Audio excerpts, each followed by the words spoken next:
All across America, low-income communities are the site of environmentally hazardous facilities such as waste treatment plants, garbage dumps, sludge factories, and incinerators.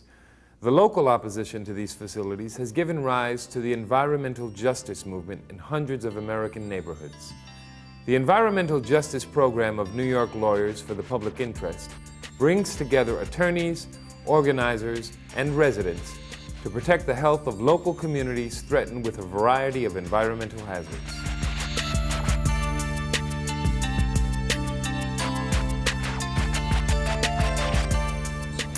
There's a growing body of research, as well as what our own experience tells us, that shows that communities of color and low-income communities are disproportionately burdened with the undesirable facilities of a city.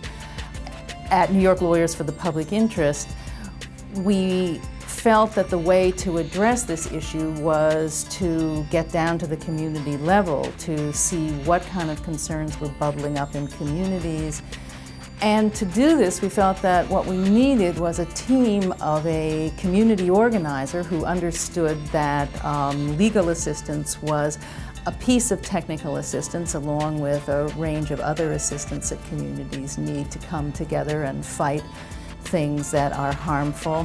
And we also needed a lawyer who could work with an organizer, work with a community, and understand that the direction and the strategy for the work would come from that community, and that his role would be as a supplement to the needs and the concerns of the community. And we were fortunate enough to find those people in Sam Sue and Eddie Bautista. Environmental racism or environmental justice is the battle of communities of color and low-income white communities against disproportionate environmental degradation in their neighborhoods. For example, in 1987, there was a study done by the United Church of Christ that showed that 3 out of every 5 African Americans and Latinos lived in communities where there were uncontrolled toxic waste sites in their communities. That's a pretty haunting statistic. And as you look at New York City communities, the trend is the same in communities of color across New York. Red Hook was once a thriving working-class community on Brooklyn's waterfront. However, with the decline of the New York port, the construction of the Gowanus Expressway by Robert Moses, which effectively cut off Red Hook from the rest of Brooklyn, and the failure of urban renewal projects, Red Hook entered a long period of decline beginning in the 1960s and became a dumping ground for much of the city's garbage. In this community, at one time you had 22 waste transfer stations, a Department of Sanitation incinerator, the Brooklyn Battery Tunnel, chemical warehouses, container ports along the waterfront, all of which has had a disproportionate environmentally hazardous impact on the community without any accruing environmental or economic benefits for the community. In 1991, continuing its policy of utilizing low-income communities as dumping grounds, New York City proposed the building of a huge sludge treatment plant in an abandoned sugar mill right in the heart of Red Hook.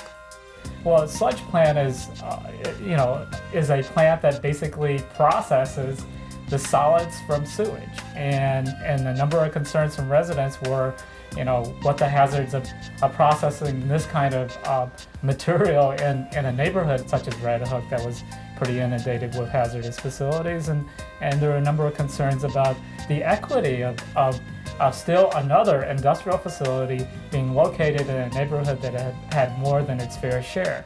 We were invited into the neighborhood by homeowners, basically the remnants of the old ethnic groups, white ethnic groups in Red Hook, along with some of the new artist wave that had come into Red Hook. And we were asked to work with them to block the siting of a sludge plant. And what became clear to us was that if we were going to make the argument of environmental racism, it would be a hollow argument made by white homeowners. And we told them that they clearly had to reach out to the vast majority of the community, which is in public housing. That alone was a 6-month fight to try to get them to reach out to the people in public housing.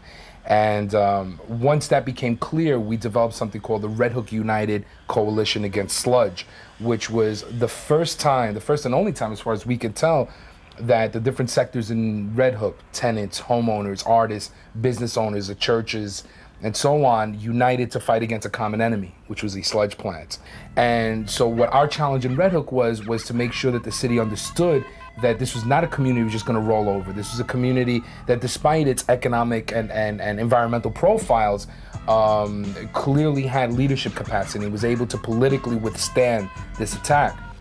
As part of their organizing efforts with the local Red Hook community, Sam and Eddie began to research whether New York City had met all the legal requirements for selecting Red Hook as the site of the proposed sludge treatment facility.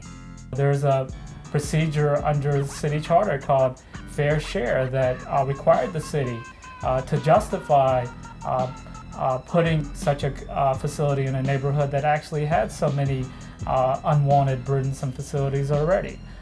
So when we went to the meeting with community residents, we identified what the approval process was, the land use review process, what kinds of permits the city had to get. We also identified the fair share process as not only a legal but also a political issue that the community could formulate and mount their campaign on. Due to this community campaign, with legal and organizing assistance from Sam and Eddie, the residents of Red Hook successfully blocked New York City from building the sludge treatment plant in their neighborhood, and the city was forced to withdraw their plans in 1992.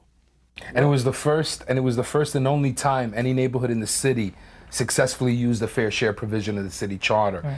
I gotta tell you, I mean, for me, the most gratifying part of this team approach with Sam is that Sam began life as an organizer, and he gets it. He doesn't need to be, led by the nose in terms of what an organizing approach is, what collective decision-making is, what empowerment is. Unfortunately, law schools in general don't teach students or lawyers to be how to practice law in a community empowerment context. Law school basically teaches the basic skills of, doing the legal research, mounting an argument, to learn tactical kinds of strategies, but it doesn't teach one how to practice law in a community empowerment context.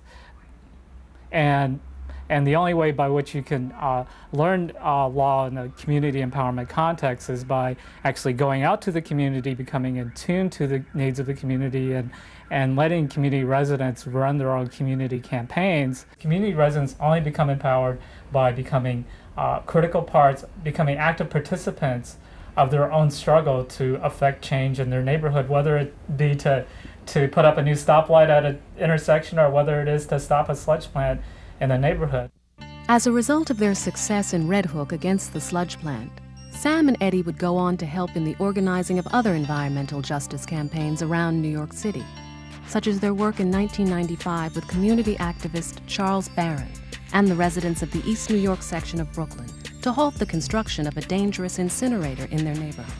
In East New York, when we look at all the waste transfer stations, and we look at the fact that an incinerator was coming in to pollute the air, this became as important as police brutality, because the air affects a larger number of people, and to get that message across to our people who are surviving or dealing with survival issues, everyday survival issues, was our real challenge.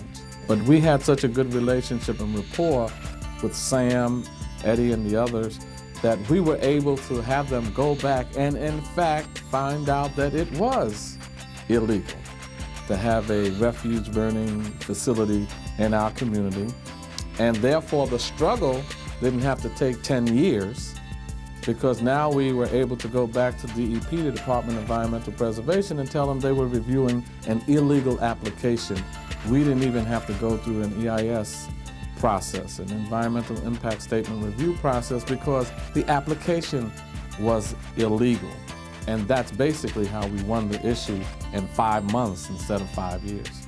We're currently working on the Gowanus Expressway reconstruction, and we're working with a citywide coalition of groups called the Organization of Waterfront Neighborhoods against the disproportionate siting of waste transfer stations along communities of color, pending the closure of the Fresh Kills landfill in Staten Island. We worked with parents to leverage $30 million from the Board of Education for a new school.